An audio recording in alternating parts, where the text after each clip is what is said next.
चलिए, आज के क्लास में हम लोग आज का लेक्चर है ना, पांचवा लेक्चर। आज पांचवें लेक्चर को पढ़ेंगे जिसमें के बारे में बताया गया था डेंटल फार्मूला। और डेंटल फार्मूला का बचा हुआ आज जो टॉपिक है, जैसे शायद डेंटल फार्मूला में दंत सूत्र में सिर्फ एक बच्चा का बताए थे क्या, तो अब इसके आगे का हम लोग बात एक बार कर ली। हम लोग पिछले क्लास में पढ़ रहे थे sir dental formula. Dental formula का मतलब होता है दंत सूत्र। डेंटल फार्मूला का हिंदी क्या होता है? दंत सूत्र। आप दंत सूत्र को पहले हम लोग एक बार समझेंगे, ताकि इसके बारे में हम सारा बात आप लोगों को बता दिए हैं। दंत सूत्र का मतलब क्या होता है सर? दांतों के प्रकार तथा दांतों के अरेंजमेंट, दांतों के प्रकार या दांतों की संख्या या फिर दांतों की व्यवस्था को ही हम क्या बोलते हैं? डेंटल फार्मूला का होता है। दांतों की संख्या या दांतों के प्रकार के व्यवस्था को डेंटल फार्मूला कहा जाता है, दंत सूत्र कहा जाता है। अब देखिए, दंत सूत्र में हम आपको बताए थे, दंत सूत्र के द्वारा हम लोग अलग अलग दांतों के संख्याओं के बारे में पता लगा सकते हैं। कौन दांत कितना होता है, अलग अलग दांतों के प्रकार के अनुसार संख्याओं का पता लगा सकते हैं। क्लास में हम आप लोग को बताए हुए थे, पहला नंबर में चाइल्ड का हो गया था। क्या क्या बताए थे? 10 बच्चे में जो है टोटल 20 दांत होता है, और ये मोलर होता है, प्री मोलर बच्चे में उपस्थित। ये बात हो चुका था। अब देखिए, अब हम लोग को देखना है दूसरा में। अब 17 ईयर्स बच्चे में, 17 ईयर्स में डेंटल फार्मूला कितना हो? सर यहाँ डेंटल फार्मूला 21012/21 डेंटल फार्मूला, यानी कि ये दो तरफ होता है ना। डेंटल फार्मूला में इंटू टू नहीं लगता है, बस आपको इतना समझना है कि ये दो बार है। 1/2/122, ये दो बार है। अब इस तरह से पहले हम लोग दांत एक बार गिन लेते हैं। ऊपर में 2 1 3 2 5 2 7, यानी 7 ऊपर 7 नीचे होगा। और फिर दूसरे तरफ भी, चूंकि ये 7 एक साइड का और 7 एक साइड का निकाला है, दूसरे तरफ में भी 7 और 7 अभी बाकी है, तो इसलिए 7/7 इंटू कर दीजिएगा। 7 7 14 और 14 28, यानी टोटल सर 28 दांत हो जाते हैं। अच्छा, अब इसमें आप लोग क्या देखना है सर? इसमें इंसीजर कैसे कितना होगा, केनाइन कितना होगा, मोलर कितना होगा, और फिर मोलर कितना, ये निकालना है। अगर इंसीजर को आपको निकालना है तो इंसीजर के लिए पहले तो सबसे पहले आप इसके ऊपर में आई एम और एम लिख देंगे। अच्छा, इंसीजर कितना है? तो सर 2 ऊपर 2 नीचे आई इंटू, यानी 2 2 4 और 4 8, यानी 8 दांतों। केनाइन का संख्या 1 ऊपर 1 नीचे, यानी 1/1 इंटू 4 हो गया।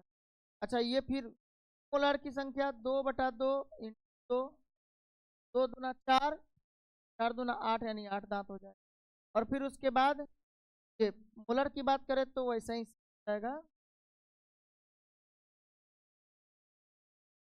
ठीक है, टोटल दांत जोड़ लीजिए, 8 त्रिके 24, वर्ष की उम्र। और कौन कौन सा दांत कितना होगा, इंसीजर कौन होगा, कैनाइन कितना, ब्लड कितना, ब्लड कितना, निकाल सकते हैं डेंटल पर। यहाँ तक कि अगर दांत का जो ऑपरेशन या दांत जो डेंटल फार्मूला के आधार पे ही किया जाए, तो पता ही नहीं चलेगा दांत निकाल लगाना, निकाल के वहाँ वही चीजें का निकाला गया उसी से। यही सब डेंटल फार्मूला जो है बहुत है इसमें। अच्छा, मान लीजिए ये हम लोग अभी 17 वर्ष की उम्र में देखे हैं। अब यहाँ अब एडल्ट में देखें। एडल्ट का मतलब होता है सर वयस्क मन, वयस्क में देखेंगे एडल्ट, यानी कि सर 8। तो इसमें कितना दांत दांत का कितना होगा डेंटल फार्मूला इनका? शॉर्ट में डीएफ लिख देते हैं डेंटल फॉर्मूला। यहाँ हो जाएगा कितना, तो 2 1 2 3, बस ये जो 2 था ना उसके जगह पे 3 हो जाएगा, यानी एक दांत ऊपर एक नीचे लेफ्ट में और एक दांत ऊपर नीचे राइट में, यानी 2 1 2 बाई 2 1। तरह से टोटल दांत टोटल कितना दांत हो गया, तो 1 3 2 5 3 8, 8 ऊपर 8 नीचे, 8 8 16 और 16 दूना 32 टोटल दांत। एडल्ट मनुष्य यानी कि वयस्क मनुष्य बात करें,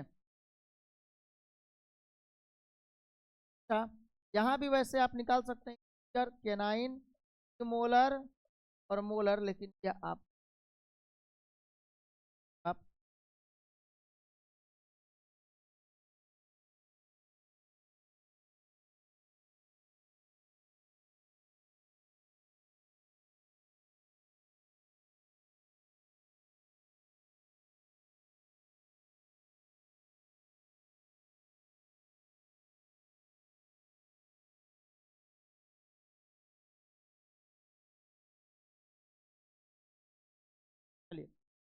इसका निकाल लेंगे, निकाल लिए क्या सब लोग? इंसीजर बताइए कितना होगा, हाँ सीधे लिख देना इंसीजर सर, आई एम और एम लिख दिए। इंसीजर 2 2 4 दूना 8, 1 1 2 दूना 4, 2 2 4 4 4 2 जा 12, कौन बोल रहे हैं जी, 8 होगा।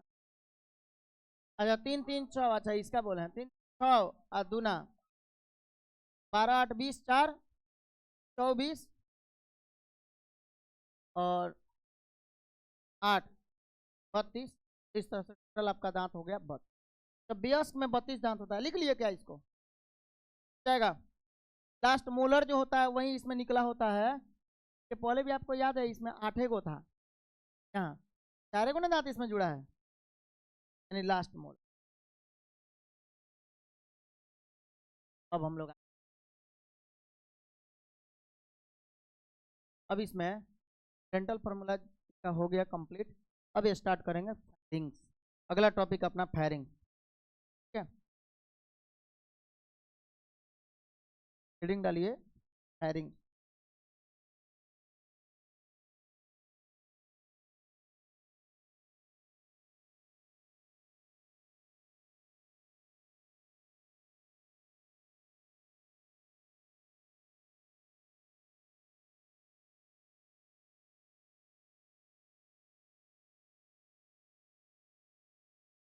हो गया।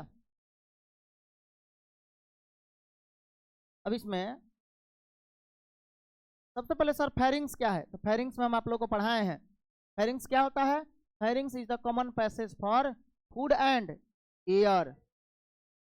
में अब देखिए यहाँ क्या लिखा है, ये गलत नहीं लिखा है, pharynx is the common passage for food, जो है ये डाइजेस्टिव आता है, एंड एयर मतलब रिस्पायरेटरी सिस्टम के अंतर्गत आता है, श्वसन तंत्र, यानी कि सर यह श्वसन तंत्र तथा पाचन तंत्र का एक कॉमन रास्ता है, ठीक है। पैसेज मतलब होता है रास्ता जिससे कि होकर पास करता है। अब देखिएगा हम कभी आपको ये महसूस, आप जब भी खाना खा रहे होते हैं तो अचानक सब आपके सरक जाता है और चला जाता है कहाँ, एयर पाइप में चला जाना चाहिए था, फूड पाइप। इसका मतलब कि सर फूड पाइप और एयर पाइप दोनों एक दूसरे के अगल बगल में ही है, साथ में ही। बस अब उसमें से हम लोग को जो भोजन को ले जाना है, ये फेरिंग्स में फूड भी जाएगा, फेरिंग्स में ग्रसनी में भोजन भी जाएगा और भोजन के साथ साथ एयर भी जाएगा, लेकिन भोजन वहां से चला जाता है डाइजेस्टिव सिस्टम का अंतर्गत और एयर जो है ये चला जाता है रिस्पायरेटरी। डाइजेस्टिव सिस्टम मतलब हो गया कि अब यहाँ से स्टोमैक में जाएगा, स्टोमैक के अंदर जाकर पाचन। रिस्पायरेटरी सिस्टम के अंतर्गत होता है जैसे कि ट्रैकिया में चला गया, ठीक है, श्वास नलिका में प्रवेश कर जाता है, फिर उसके बाद ब्रोंकाई ब्रोंकायोल सिस्टम में चला जाता है, एल्वियोलाई कुपिका में चला जाता है। एल्वियोलाई कहाँ होता है, लॉन्ग्स में। तो एयर जो हम लोग लेते हैं ये सब फेफड़ा में जाएगा, पर ये थोरैसिक कैविटी, तो हिंदी में बोलते हैं वक्ष गुहा, यह थोरैसिक कैविटी वक्ष गुहा, नीचे वाला जो गुहा आप देख रहे हैं इसको बोलते हैं एब्डोमिनल कैविटी, यानी कि एब्डोमिनल गुहा, पेट की गुहा, ठीक है, यानी कि उदर गुहा इसको उदर मतलब होता है पेट। तो अगर फेरिंग्स के बारे में कोई पूछेगा तो आप बोल सकते हैं sir it is the common passage for food and air, या ऐसे भी बोल सकते हैं sir the common passage for respiratory system and digestive, बोल सकते हैं कि नहीं ऐसे, यानी कि सर यह श्वसन तंत्र और पाचन तंत्र का एक समान रास्ता है। चलिए उसके बाद when food materials pass through the pharynx, जब भोजन सामग्री, जब भी भोजन सामग्री से प्रवेश करता है, समझिएगा, जब भी भोजन सामग्री यानी भोजन को जब आप इसमें लेते हैं, माउथ में ली, माउथ में लेने के बाद ये कहाँ आता है सर, ये आता है फेरिंग्स। अब आप नाक से जो भी चीजें ले रहे होते हैं ये भी आता है कहाँ, फेरिंग्स, यानी कि सांस को जो आप खींचते हैं ये भी फेरिंग्स में ही आता है। कई कई बार ऐसा होता है नकवा को आप लोग ऊपर की तरफ ऐसे खींचते ना, और खींच के जो नाक में रहता है, चूंकि नाक के बाहर निकालना थोड़ा अजीब है, मान लीजिए निकालिएगा, अच्छा तो इसलिए क्या करते हैं उसको अंदर की तरफ में खींचते हैं, खींच के मुंह में लाते हैं तो ये आ जाता है यहाँ फेरिंग्स में, और फिर यहाँ से तब देखिए यहाँ पे जो आया ये है नेजोफेरिंग्स, यहाँ वाले भाग को बोलते हैं नेजोफेरिंग्स, और यहाँ वाले भाग को बोलते हैं सर ओरोफेरिंग्स। फेरिंग्स का टाइप है नेजोफेरिंग्स, ओरोफेरिंग्स। तो नेजोफेरिंग्स ये ओरोफेरिंग्स, तो नाक की तरफ से खींच के उसको लाए नेजोफेरिंग्स में, और नेजोफेरिंग्स से वो टपका दिए कहाँ, ओरोफेरिंग्स में, और ओरोफेरिंग्स से फिर खींच लिए माउथ में, वोकल कैविटी में, मुख गुहा में आया, मुख गुहा में लाकर फिर उसके बाद देर के लिए मरम्मत करेंगे, ट्रीटमेंट करेंगे, देखेंगे अगर मोटा गाढ़ा है तो ट्रीटमेंट किए, गाढ़ा नहीं है फिर उसको चबा के फेंक। ऐसे करते हैं क्या, कितने लोग हैं जी? अच्छा आप सुनिएगा अभी इस तरह से देखिए, when food materials pass through the pharynx, यानी कि जब भोजन सामग्री फेरिंग से प्रवेश करता है, द कार्टिलाजिनस, यानी कि जब फेरिंग्स के बाद ये प्रवेश करेगा अंदर के पास करता है, तो द कार्टिलाजिनस, कार्टिलाजिनस का मतलब होता है कार्टिलेज की बनी हुई, यानी कि नरम हड्डी, तो द कार्टिलाजिनस यानी नरम हड्डी की बनी हुई इपिग्लोटिस, इपिग्लोटिस मतलब कंठ छद, इपिग्लोटिस होता है यहाँ, ये देखिए इपिग्लोटिस है जो कि ढक्कन के समान रचना होता है। इपिग्लोटिस कैसा होता है sir, it is a flap like structure, flap like structure का मतलब होता है it is muscular flap like structure, यानी कि सर यह मांसपेशीय ढक्कन, फ्लैप मतलब होता है ढक्कन, ढक्कन नुमा, जो क्या करता है covers the glottis during,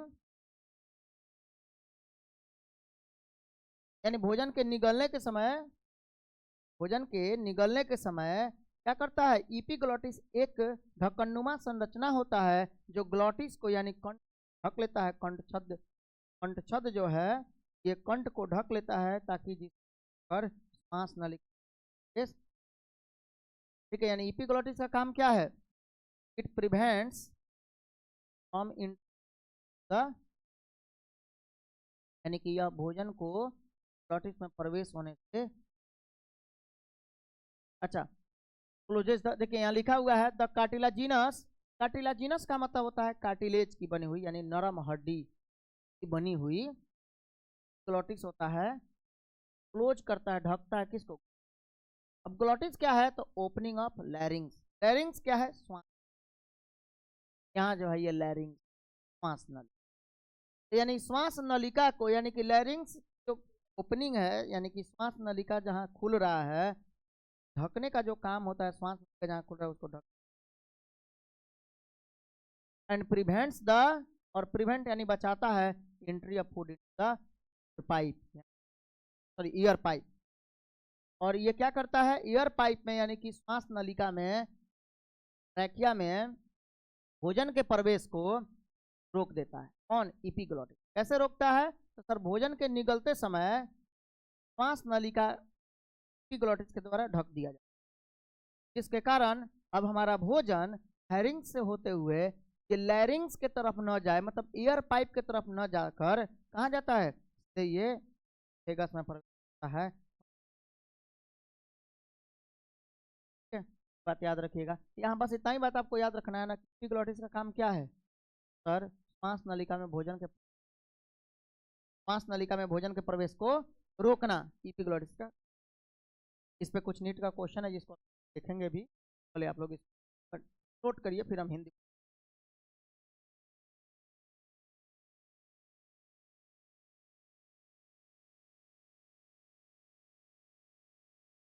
Hindi लिख लीजिए इसका।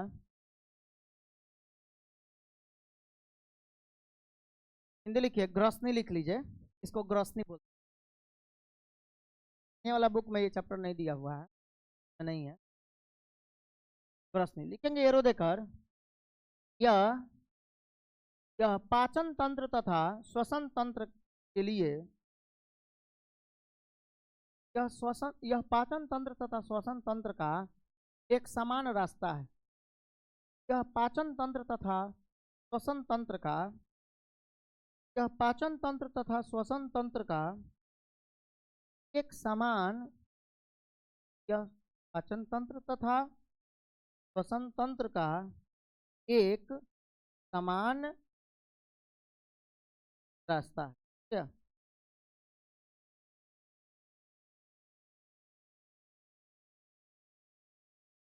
अगला एरो देंगे और लिखेंगे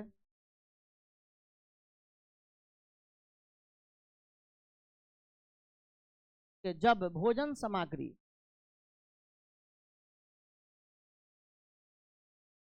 जब भोजन सामग्री जब भोजन सामग्री ग्रसनी से आगे बढ़ता है, जब भोजन सामग्री ग्रसनी से आगे बढ़ता है, ग्रसनी से आगे बढ़ता है, तो जब भोजन सामग्री ग्रसनी से आगे बढ़ता है तो एक एक ढक्कननुमा संरचना एक ढक्कननुमा संरचना एक ढक्कननुमा संरचना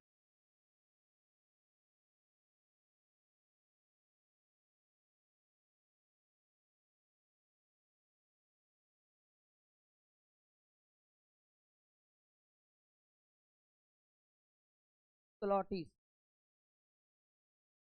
क्लोटिस देखा था हिंदी इसका घाटी। ये आप लिखिए इपीग्लॉटिस। इपीग्लॉटिस इपीग्लॉटिस से इपीग्लॉटिस कहा जाता है। इपीग्लॉटिस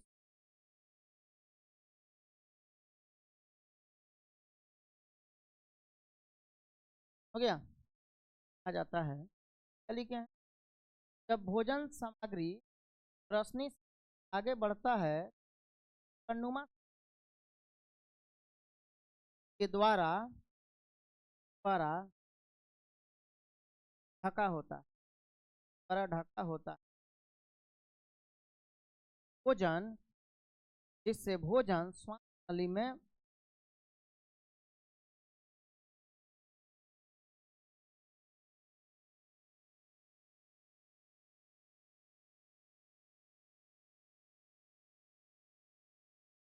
भोजन क्या श्वास नली क्या ग्लॉटिस में प्रवेश होने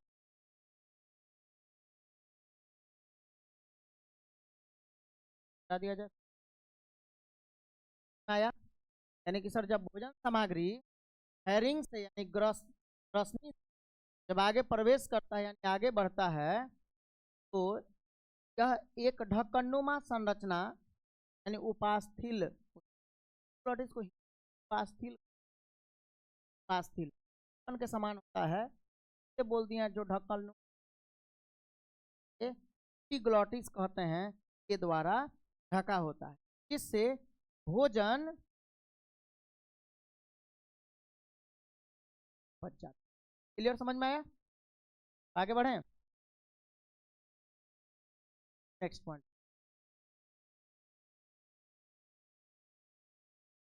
अब आएंगे हम लोग, हेडिंग डालिए, इसोफेगस को हिंदी में ग्रसिका कहते हैं। ग्रसिका, इसोफेगस से होकर भोजन सामग्री जो है इसके अंदर प्रवेश कर।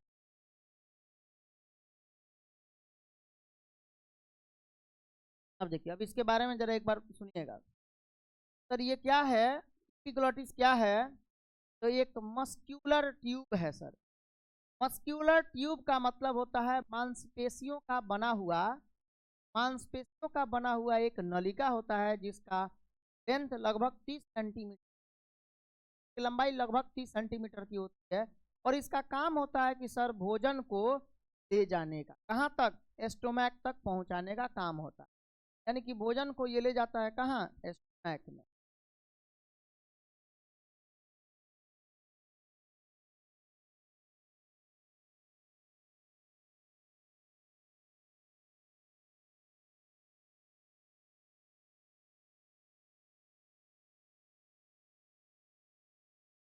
चलिए,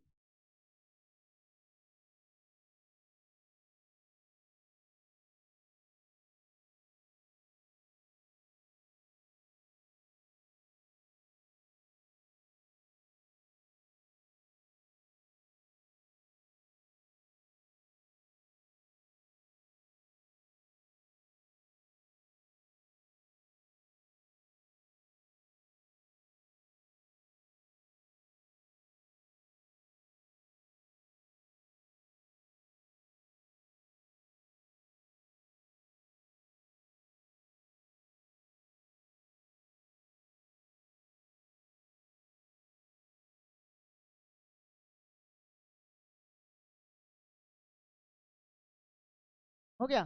तो ये बात समझ में आ गया कि सर ये इपिग्लोटिस क्या है, यानी ग्रसिका क्या है? ग्रसिका एक मस्कुलर ट्यूब होता है, यानी कि मांसपेशियों की बनी हुई एक नलिका होती है जिसका लंबाई कितना होता है सर? ये 30 सेंटीमीटर का, 30 सेंटीमीटर का होता है, जिसका काम होता है ग्रसनी से भोजन को एस्टोमैक तक पहुंचाना। ग्रसनी से भोजन को एस्टोमैक तक पहुंचाने का इसका काम होता है। अच्छा, जैसे ही भोजन के अंदर प्रवेश करता है, हम आपको बताएं, भोजन जैसे ही अंदर की तरफ में प्रवेश करेगा, भोजन जैसे ही अंदर की तरफ प्रवेश किया, कहाँ सर? ये इसोफेगस से होकर जब फूड एस्टोमैक में प्रवेश करता है तो उस समय में एक वहाँ गार्ड होता है जिसका नाम है कार्डियक स्पिंक्टर। कार्डियक स्पिंक्टर, या उसी को हम लोग बोलते हैं गैस्ट्रोसोफेंजियल स्पिंक्टर। उसी को हम लोग बोलते हैं गैस्ट्रोइसोफेंजियल स्पिंक्टर या कार्डियक। याद रखेंगे इस बात को, कार्डियक स्पिंक्टर का ही दूसरा नाम है गैस्ट्रो। गैस्ट्रो मतलब एस्टोमैक, गैस्ट्रो वर्ड एस्टोमैक के लिए लगता है, और इसोफेंजियल मतलब सोफेगस के लिए लगता है, ग्रसिका या ग्रास नलिका। अच्छा, स्पिंक्टर हो गया जो अवरोधक, स्पिंक्टर यानी अवरोध। अच्छा, तो इस तरह से क्या हो गया, गैस्ट्रो इसोफेंजियल स्पिंक्टर के द्वारा इसोफेगस का जब प्रवेश, यानी इसोफेगस जब एस्टोमैक में प्रवेश करता है, देखिए इसोफेगस जब आमाशय के अंदर प्रवेश करता है, यहीं पे होता है गार्ड करने के लिए स्पिंक्टर है यहाँ पे। ये स्पिंक्टर होता है, तो ये क्या करता है सर? ये नियंत्रित करता है कि कौन इसके अंदर प्रवेश कर। अगर कोई आ रहा है तो इसको पहले ये नियंत्रित करता है कि आप अंदर आ सकते हैं, बिना इसके अलाउ के अंदर नहीं जा। बस समझ में आया? तो इसलिए याद रखेंगे sir, opening of oesophagus in stomach guarded by cardiac sphincter या गैस्ट्रो, बोल सकते हैं ऐसे। अच्छा, उसके बाद जो है ये कंट्रोल करता है sir opening of oesophagus into stomach, यानी कि इसोफेगस जब एस्टोमैक में खुलता है तो इसको नियंत्रित करता है कौन? गैस्ट्रो, या याद हो जाएगा, जरा एक बार नोट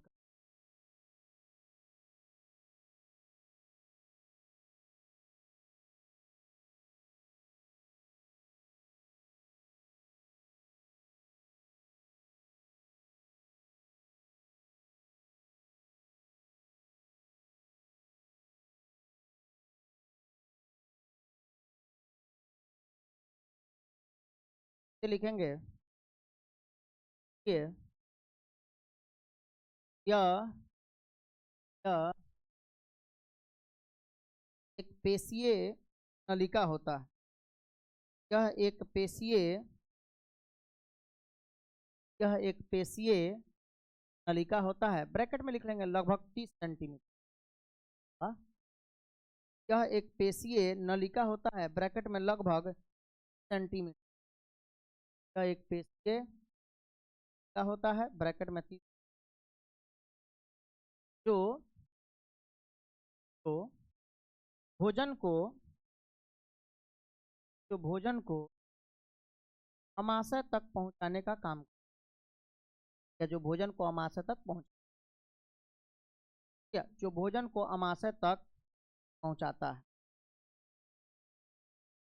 भोजन को अमाशय तक। क्या नेक्स्ट पॉइंट लिखिए, ग्रसिका का, अगला एरो देकर लिखेंगे। ग्रसिका का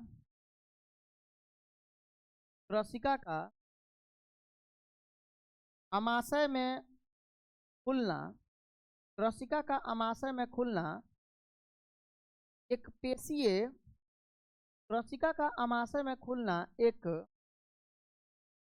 पेशीय अवरोधनी, एक पेशीय अवरोधनी,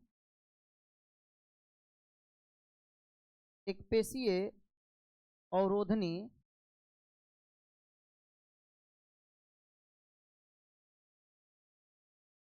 ब्रैकेट में लिख लेंगे, ब्रैकेट में लिखिए अमाशय, इसको बोलेंगे ना अमाशय, इसको ग्रसिका, अमाशय ग्रसिका अवरोधनी। अवरोधनी का नाम क्या है? अमाशय ग्रसिका अवरोधनी। बोले हैं ग्रसिका का अमाशय में खुलना एक पेशीय अवरोधनी, ब्रैकेट में लिखना है अमाशय, क्या अमाशय ग्रसिका। गैस्ट्रो मतलब हो गया अमाशय, एस्ट्रोमैक, इसोफेंजियल मतलब हो गया इसोफेगस, ग्रसिका, तो उसको हम लोग क्या बोलेंगे? अमाशय ग्रसिका अवरोधनी, पेशीय अवरोधनी के द्वारा नियंत्रण, क्या के द्वारा नियंत्रण। ब्रैकेट बंद करने के बाद लिख दीजिए के द्वारा नियंत्रण। अर्थात इसको आप कैसे लिखे हैं? ग्रसिका का अमाशय में खुलना एक पेशीय अवरोधनी, ब्रैकेट में अमाशय ग्रसिका अवरोधनी के द्वारा नियंत्रित। क्या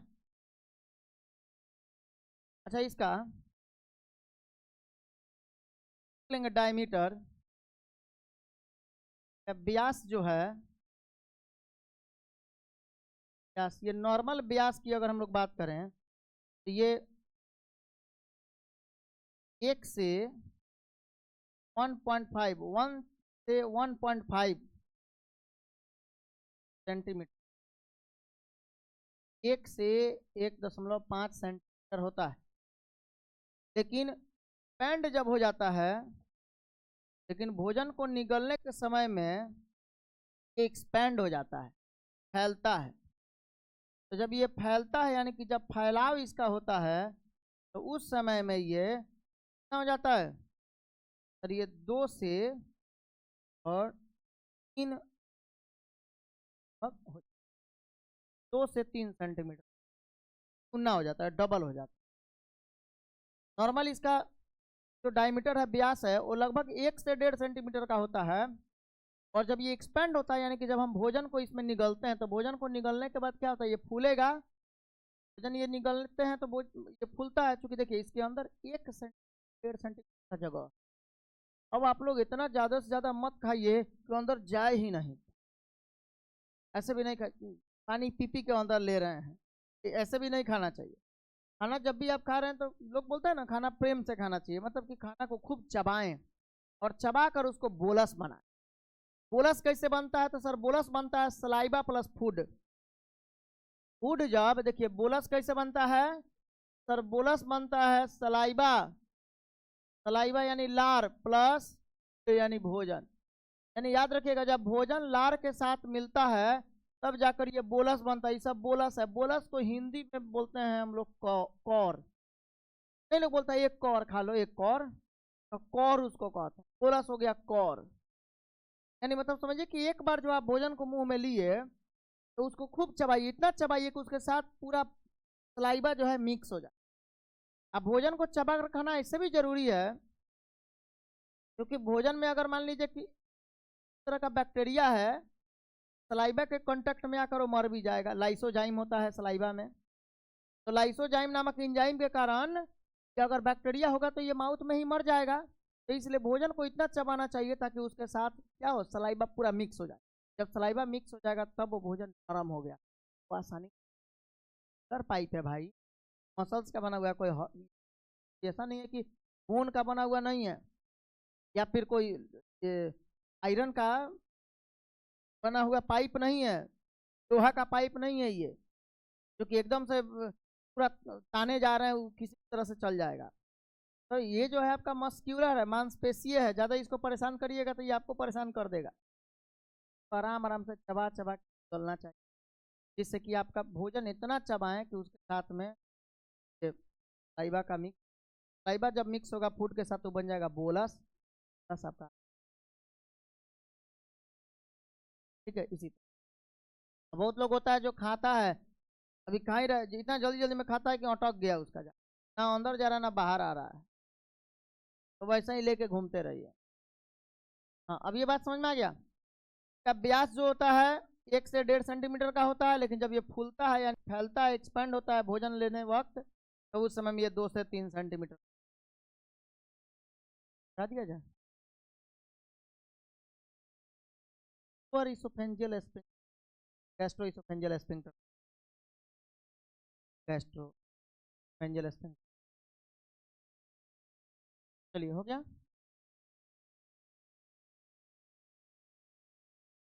भैया। नेक्स्ट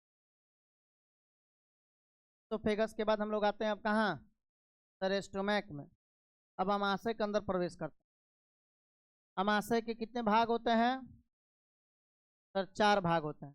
सबसे पहले ये कि अमाशय का शेप कैसा होता है सर, यह जे शेप्ड का स्ट्रक्चर है जिसका काम होता है भोजन को स्टोर करना और भोजन का पाचन करना। अमाशय का संरचना कैसा होता है सर, जे शेप का होता है। देखिए ये जे शेप का है।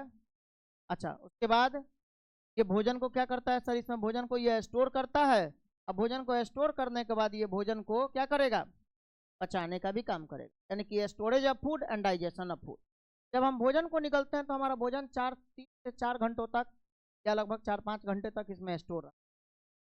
4 घंटे तक लगभग भोजन के स्टोमैक के अंदर स्टोर रहता है और तब 4 घंटे के स्टोर रहकर उसका पाचन होता है, डाइजेशन। तो हम लोग ये भी चीजें सोच लेते हैं, भोजन को जब आप ले रहे होते हैं, भोजन को जब निगल रहे होते हैं, तो जैसे ही भोजन लिए कभी कभी थोड़ी महसूस, यहाँ से जाएंगे जाके अंडा उंडा पूरा बढ़िया से भर लेंगे तो बोलेंगे हाँ, अब जाकर आप वहाँ मेंटली अपने आप को सोचे हुए हैं आप आपको इन, जाहिर सी बात है उस समय जब लंबे समय से रहता है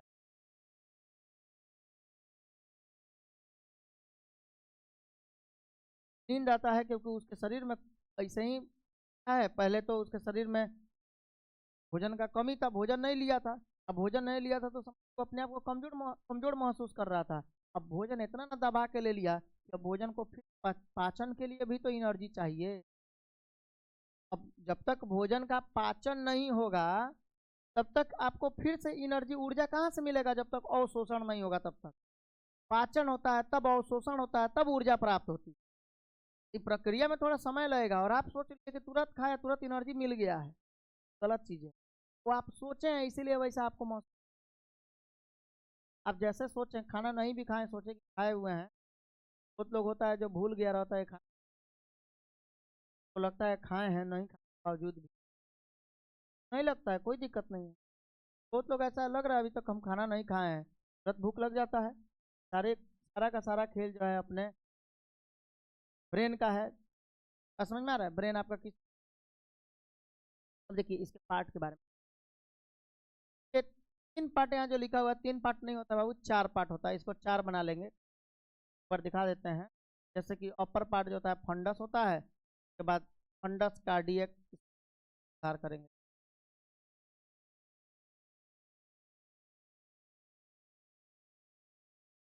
में ये हो गया आपका कार्डियक, इसको कार्डियक कर लीजिए, पहला भाग कार्डियक, दूसरा भाग कर दीजिए फंडस। अच्छा फंडस सबसे ऊपर है ना,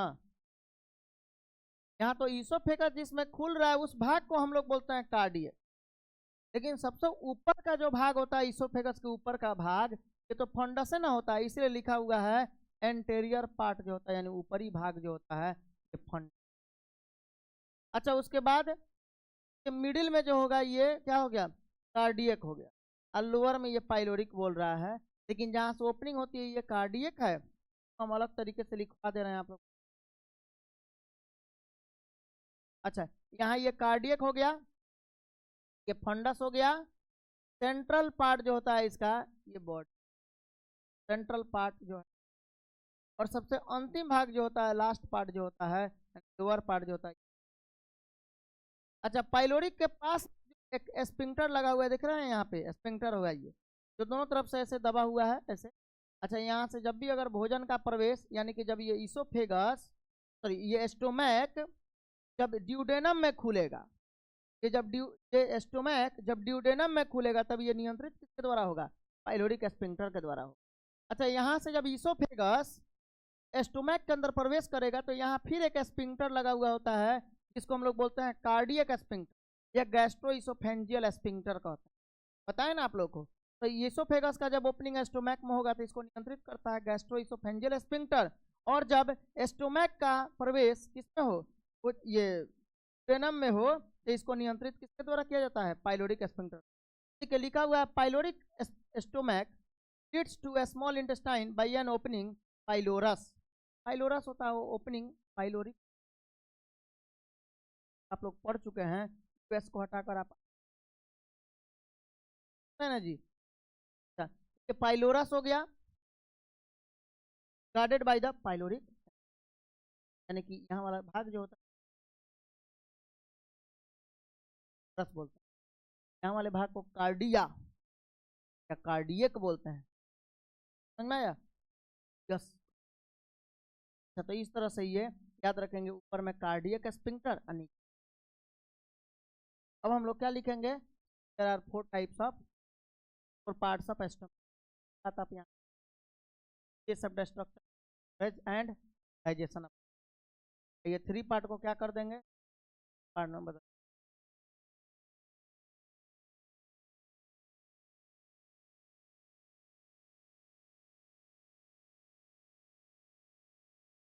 ऊपर वाला भाग नंबर पॉइंट अभी मत, बाद हम लिखवा दे रहे हैं।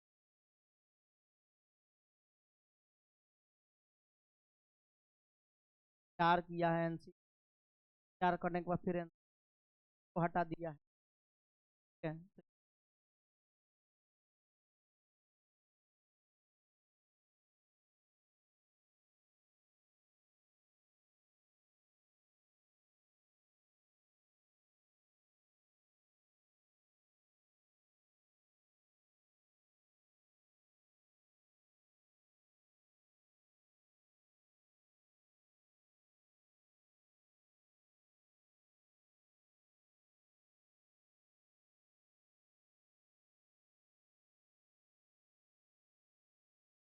तो घर भी जाइएगा तो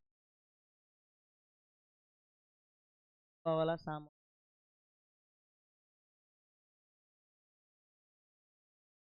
लोग यहाँ रहेंगे, वो जो नहीं रहेंगे बैच टाइम में ही हटा दिया जाए। अब ये पहले आप लोग यहाँ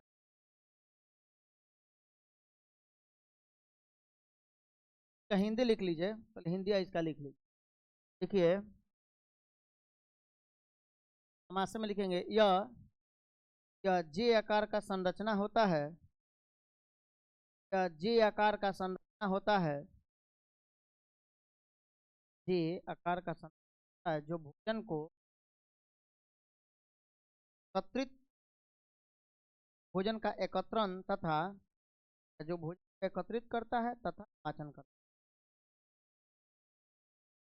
भोजन को एकत्रित तथा पाचन करता है। यह जे आकार का संरचना है जो भोजन को एकत्रित तथा तथा पाचन करता है। क्या? तथा पाचन।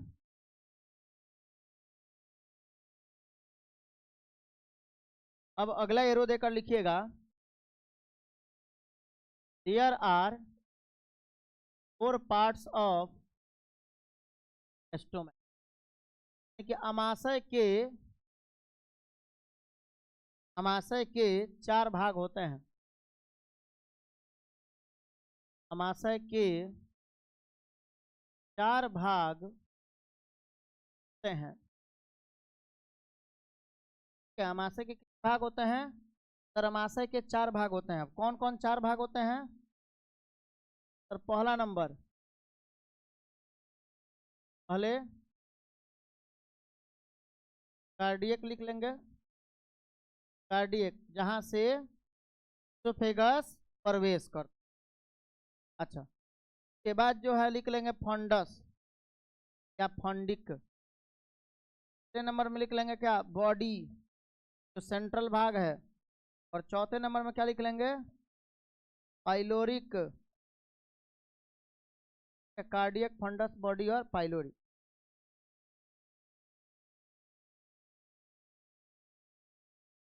फंडस जो होता है सर ये अपर पार्ट है, अपर पार्ट ऑफ स्टोमक, परिभाग है। कार्डियक जो होता है sir it is the middle part. पर्दा खींच दीजिए, मिडिल पार्ट। बॉडी जो होता है it is the central part, केंद्रीय भाग है। और पाइलोरिक जो होता है ये लोअर पार्ट, लोअर पार्ट या लास्ट पार्ट, भाग है समझ में? सर कार्डियक, कार्डियक को कार्डियक पढ़े, फंडस को फंडस, पाइलोरिक, बॉडी को काय बोलते हैं या ठीक है। अच्छा, कार्डियक जो होता है ये सर मध्य, इसको क्या लिखेंगे? मध्य भाग। कार्डियक क्या है सर? अपर पार्ट मतलब ऊपरी, ऊपरी भाग, ठीक है। तो उसके बाद सेंट्रल पार्ट,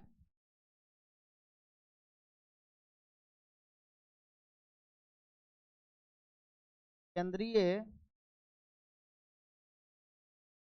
भाग।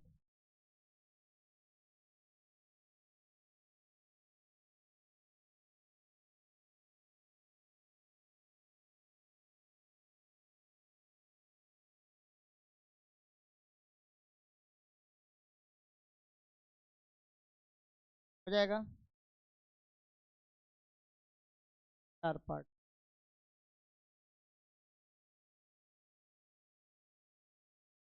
क्या? अच्छा, अब इसमें एक बात हम और बोल सकते हैं नोट पॉइंट करके, ओपनिंग ऑफ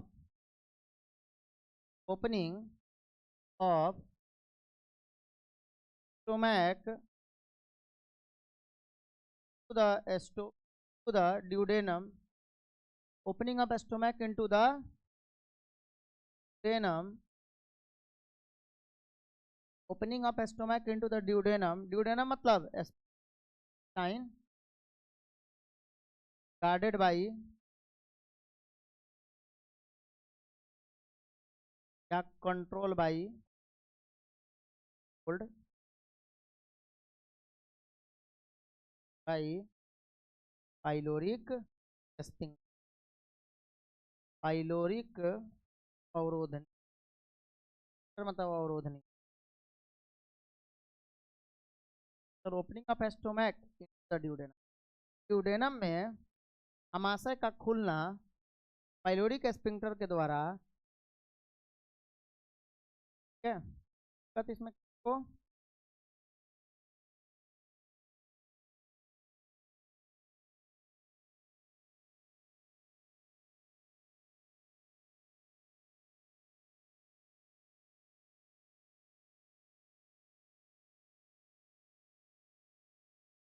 क्या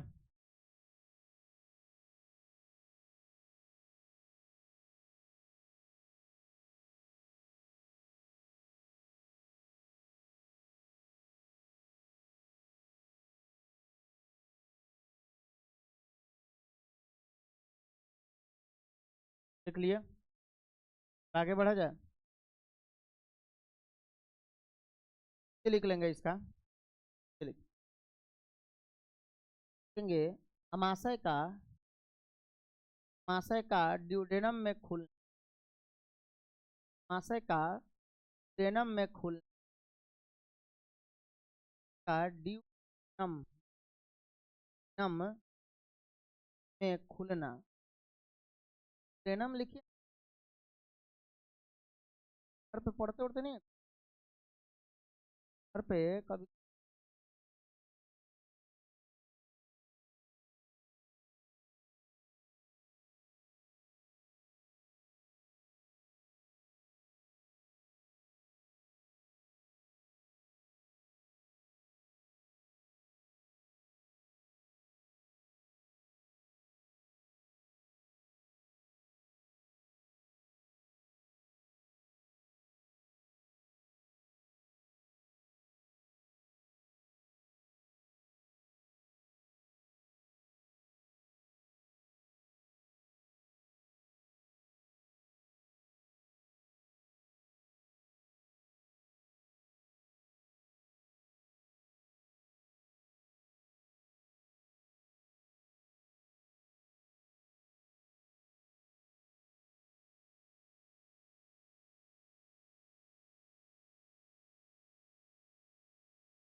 हिंदी लिखेंगे,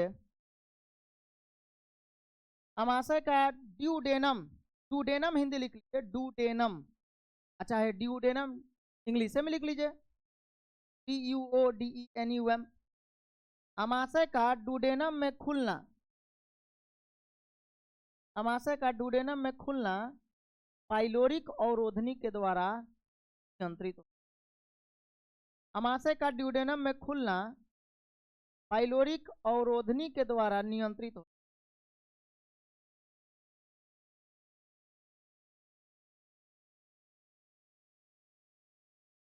पाइलोरिक अवरोधनी के द्वारा ड्यूडेनम में अमाशय का ड्यूडेनम में खुलना पाइलोरिक अवरोधनी के द्वारा। यहाँ तक पढ़कर आए, फिर हम लोग नेक्स्ट क्लास में मिलते हैं।